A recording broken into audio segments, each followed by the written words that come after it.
大家好，我是 Eddie， 欢迎来到你好汉语。What's up, my Eddie gang? Welcome to Nihao Chinese, which is a fun Mandarin learning channel hosted by the amazing Eddie G. Today's episode is all about Chinese character, and this is going to be the very first episode, which means that I will give you a brief introduction about what Chinese character is and how to use them, how to write them. Just give you a sense of Chinese character.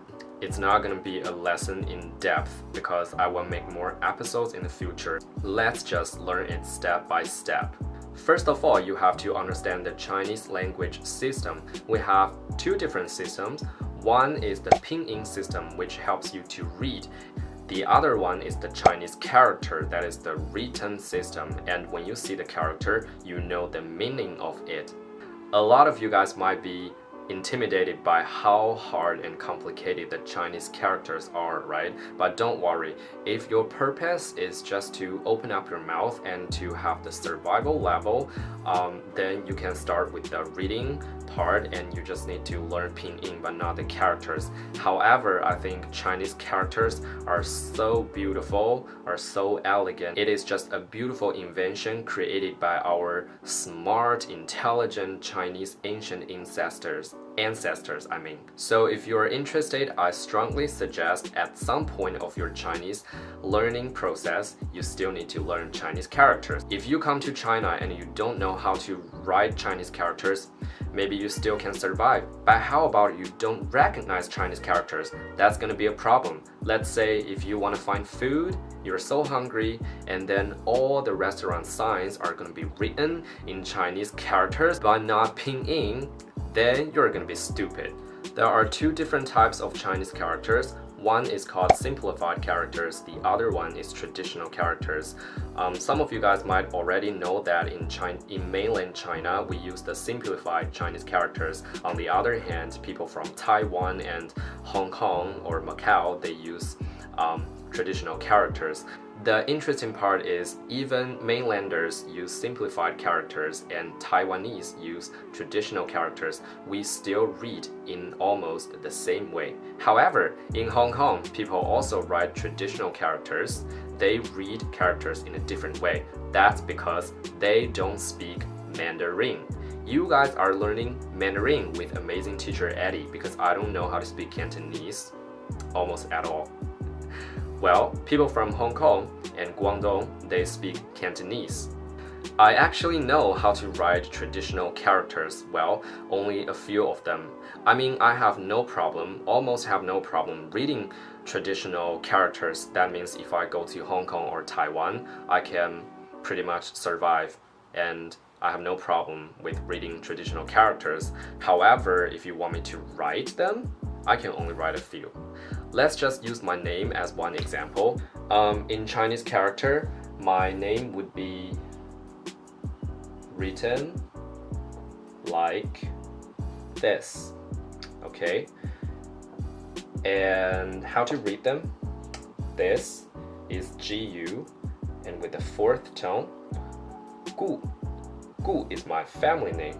And the second character, FENG. Well, ENG, this sound is a little bit tricky. It's You don't have that sound. Feng, gu, feng. That's my name. And this is the simplified version of my Chinese name. This is my family name called Gu. This is my first name, given name called Feng. But if you want to write my Chinese name in traditional characters, it would be something like this. Okay, this is going to blow your mind. You're going to be freaking crazy.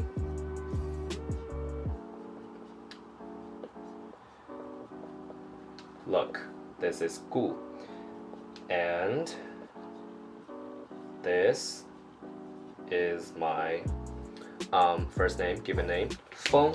So if I look at these two characters, I still know how to read it. I know Gu Feng is my name, right? But look, wow, it looks just so different from the simplified version. So I strongly suggest you Chinese learners to learn the simplified Chinese characters. I don't care about the history. I don't care about, oh, some people say, traditional Chinese characters are the root. We cannot forget it. The real Chinese characters are traditional but not simplified. Come on, let's be realistic. This is 2019, okay? Are you living in 1,000 years ago? So let's just think about the realistic aspect. You're going to come to China to travel, to study, to do whatever. You are using simplified characters.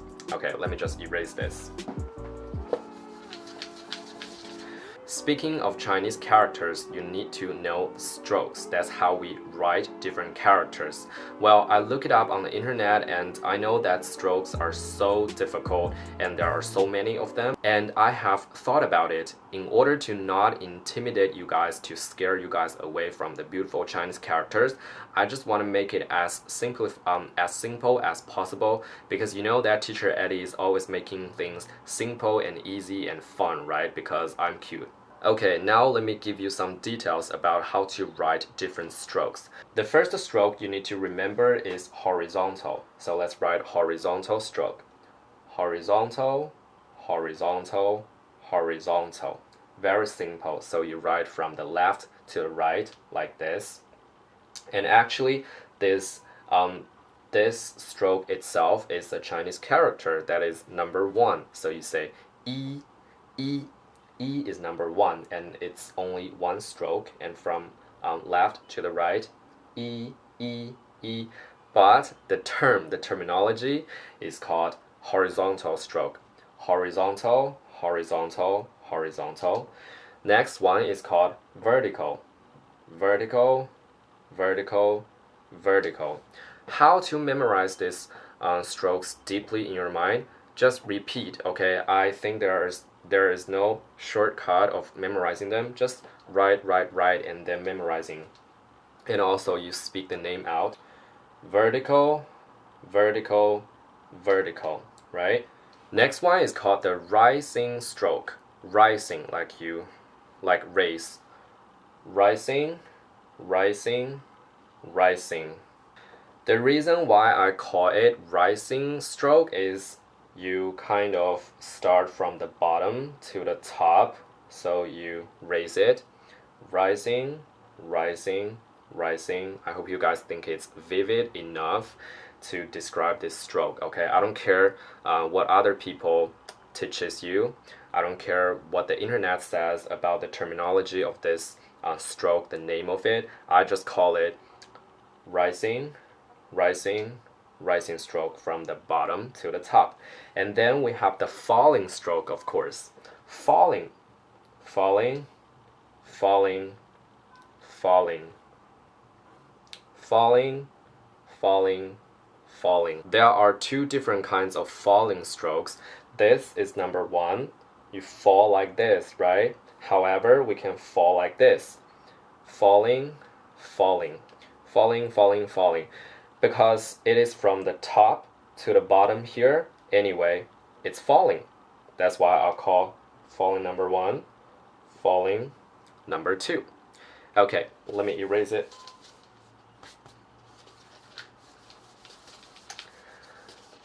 Teaching Chinese characters, it's such a difficult job anyway. The next one is called horizontal, vertical. Horizontal, vertical. Horizontal, vertical. Next one, vertical, horizontal. Vertical, horizontal. Vertical, horizontal. Okay, you follow the order like this and this. Next one is horizontal hook. Horizontal hook. Horizontal hook. Because you see a little hook here, okay? This is very short. And then we have vertical hook. I can't say it. Vertical hook. Vertical hook. Now let's use a few characters to show you how to write the strokes. Let's say number 10. Okay, number 10 in Chinese we say 10, 10, and we write like this. This is 10. This looks like a Christianity cross, isn't it? Okay, but you write the horizontal first and then vertical. Horizontal, vertical. That is the rule. Every time when we write Chinese characters, we always write horizontal and then vertical. And the next character is this. Okay, in Chinese we say this is fang. Fang. Fang. Fang means a square, and it could be a Chinese family name as well. Now the point of this is that look at the first stroke.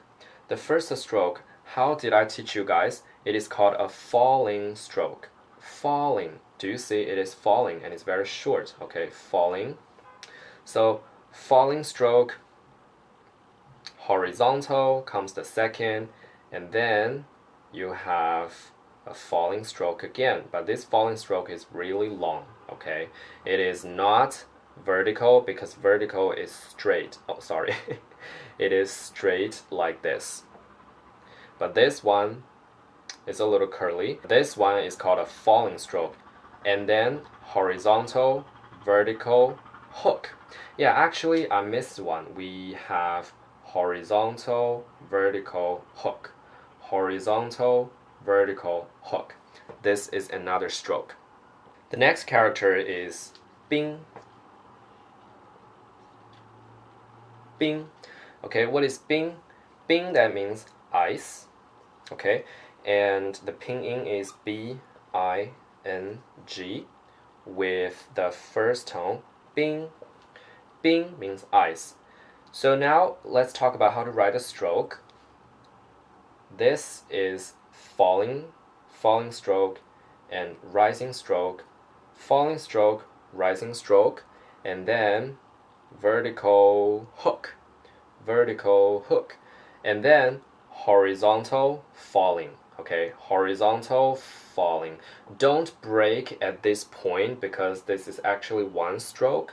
It's connected. You say horizontal falling, horizontal falling.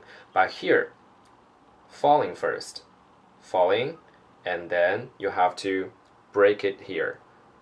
Falling again. Okay, they fall from different directions, falling like this, falling like this. Okay, so in total, how many strokes do you see? 1, 2, 3, 4, 5, 6. So there are 6. Okay, this is the gesture, the hand gesture for 6 in Chinese. Okay, bing, this word has 6 strokes. Okay, I hate this board. It's really small. I need to get a bigger one. Okay, I bought a wrong stuff. Now, bing has 6 strokes, and you know how to write in the correct order. Just now I showed you. Now let's talk about some general rules for writing Chinese characters. Be careful, just now my word choice is general rule. Okay, I didn't say absolutely 100% like that. It is general, only general rules. What are the general rules? Every time when you write Chinese characters, you have to write them from left to right. From top to bottom. From middle to the sides. I mean from middle to left and then to right, okay? What I mean by saying this is, for example, when you write the character small, you write like this. Okay, you see, I begin with the middle part, so it's called vertical hook, and then falling. Okay, so from the middle to the parts, from the middle to the sides.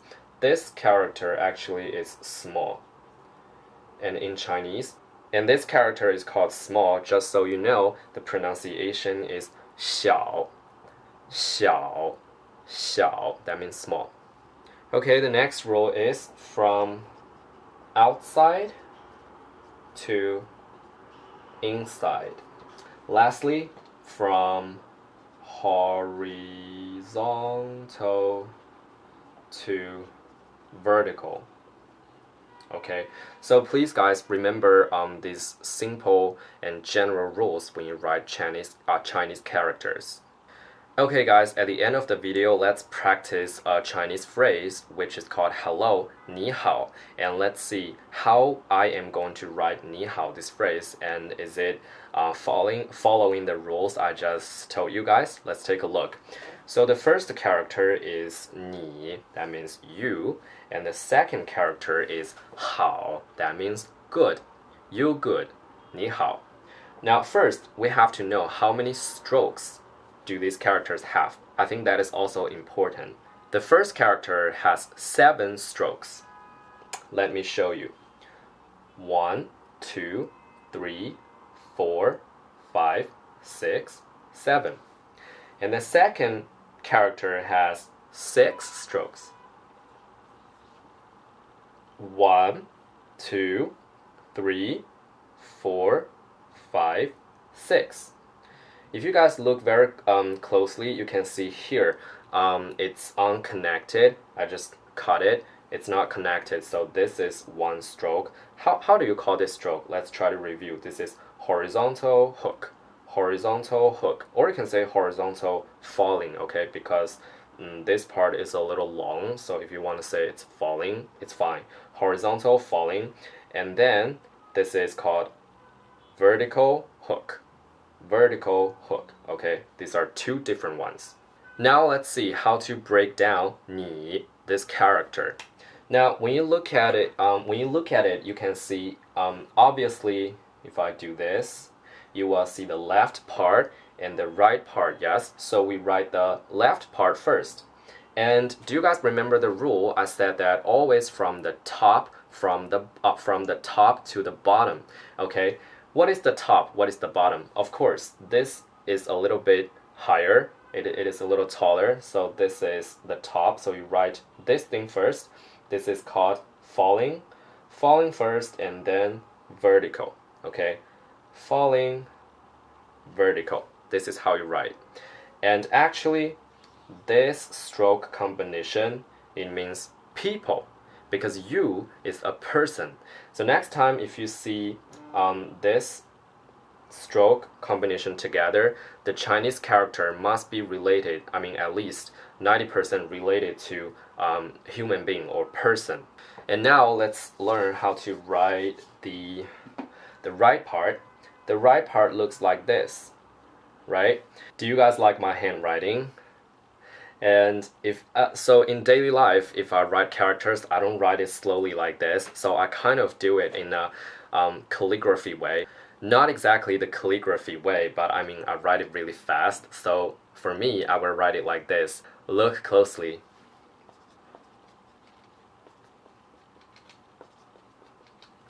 Okay, you guys don't need to write like this because I am Chinese, you are not. If you want to reach my level, you have to wait a couple more years. Okay, now let's talk about the second character, hao, which means good.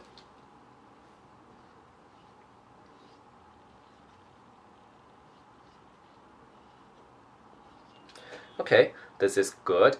And when you look at it, also it has the left part and the right part. So you do like this. You're going to write this character first. So this is together. This is called what? Falling, falling.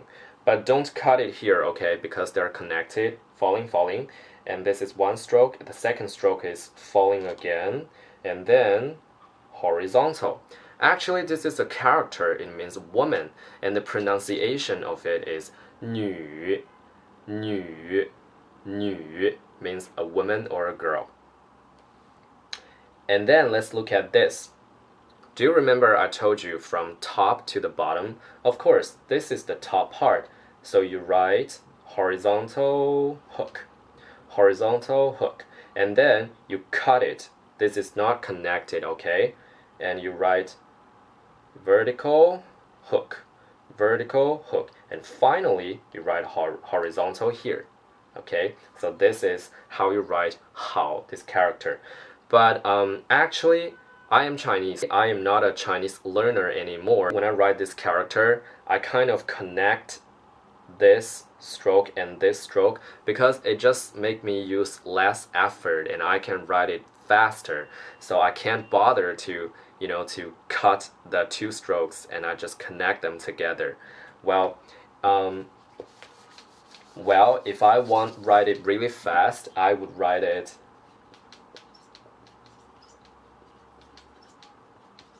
something like this.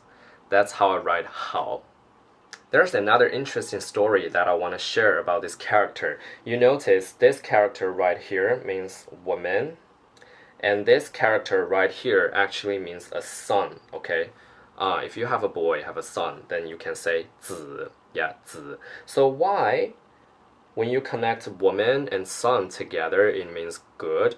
That means in ancient times, or not necessarily ancient times. I mean, in the old society, if you are a woman and you gave a birth to a boy, you bore a boy, then your mother-in-law, your parents-in-law is going to be really happy, even your husband, because in China, a lot of people favor sons rather than daughters. I mean, still there are people having the thought nowadays, even we are in 2019, but still some people prefer boys to girls. If you are a woman and you can give birth to a son, then you are good. I mean, that's a little sexist, isn't it? Anyway, okay guys, that's pretty much for today's Chinese character introduction. I hope you don't get bored. I'm trying my best to, make it fun and easy for you. In the coming episodes of this series, I will teach you more Chinese characters and how to write them in the correct strokes. If there are easy ways for you to remember or interesting stories about characters, I will definitely share it with you. If you like my video, please don't forget to turn on the alert button so that you can receive my videos firsthand, and also subscribe, share, like, and do everything to spread this video to Chinese language lovers. As Teacher Eddie always lectures you hardworking Chinese learners, 熟能生巧 practice makes perfect. 好了，今天就到这里了，我们下次见，再见。